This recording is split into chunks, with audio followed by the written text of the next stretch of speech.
बिस्मिल्लाहिर्रहमानिर्रहीम। अस्सलामुअलैकुम वरहमतुल्लाहि वबरकातुहू। गुस्से विच ना आया कर, गुस्से विच ना आया कर, ठंडा करके खाया कर।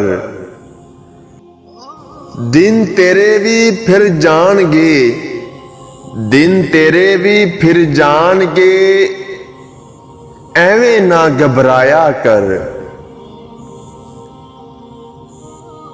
ढिड़ दा बालन लैके तू, ढिड़ दा बालन लैके तू, दिन डूबे घर जाया कर। प्यार दे ऐसे बूटे ला, प्यार दे ऐसे बूटे ला, सारे पिंड ते साया कर। अपने अंदरों झूठ मुका, अपने अंदरों झूठ मुका, सच दा ढोल वजाया कर।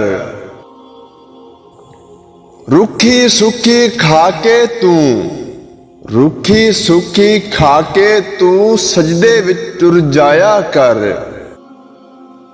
मन अंदर तू झाड़ू दे, मन अंदर तू झाड़ू दे, अंदर बाहर सफाया कर। ना कर झोली लोकां अगे, ना कर झोली लोकां अगे, रब अगे कुरलाया कर। गुस्से विच ना आया कर, ठंडा करके खाया कर। गुस्से विच ना आया कर, ठंडा करके खाया कर।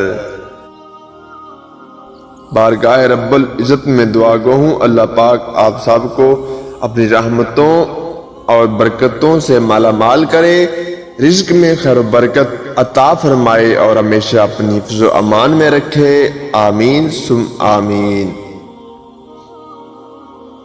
अगर ये वीडियो पसंद आए तो हमारे चैनल को सब्सक्राइब जरूर कीजिएगा और अपने दोस्तों के साथ भी शेयर करना ना भूलिएगा। आपकी मोहब्बतों का बेहद शुक्रिया।